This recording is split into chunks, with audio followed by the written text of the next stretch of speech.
C'est bien entendu faux.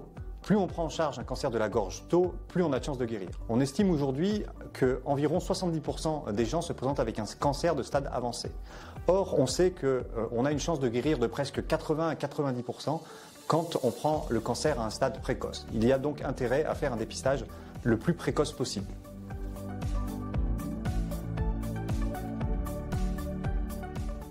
Là aussi, c'est très probablement faux. Beaucoup de patients viennent nous voir tardivement en disant « mais je pensais que ça allait passer, docteur ». Non, on sait que quand on a une tache dans la bouche, qu'elle soit blanche, qu'elle soit rouge, qu'on a une boule dans le cou, qu'on a la voix qui a changé, des difficultés à avaler et que cela dure plus de 3 semaines, il y a une indication absolue à consulter. Peut-être qu'on ne trouvera rien, mais en tout cas, il faut aller voir pour savoir. Eh bien, c'est vrai et faux. Le tabac et l'alcool sont bien les principaux facteurs de risque d'avoir un cancer de la bouche et de la gorge. Mais on sait aujourd'hui que le virus HPV, appelé papillomavirus humain, provoque beaucoup de cancers de la gorge. Heureusement, il existe un vaccin qui est proposé aux préadolescents.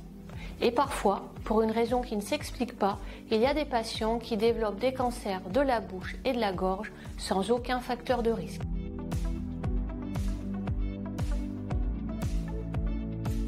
Eh bien, c'est vrai et faux. Si le cancer est petit, le traitement est peu mutilant et vous pourrez parler et manger comme avant. En revanche, si le cancer est à un stade évolué, les traitements sont plus lourds.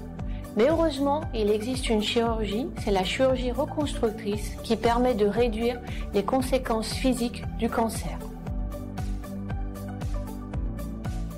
Au moindre doute, vous pouvez consulter votre médecin traitant ou votre dentiste qui vous adressera à l'ORL ou au chirurgien maxillofacial. Et nous, ORL et chirurgiens maxillofaciaux, sommes organisés pour vous prendre en charge rapidement et justement essayer de diminuer aussi bien les conséquences des traitements que d'améliorer votre survie.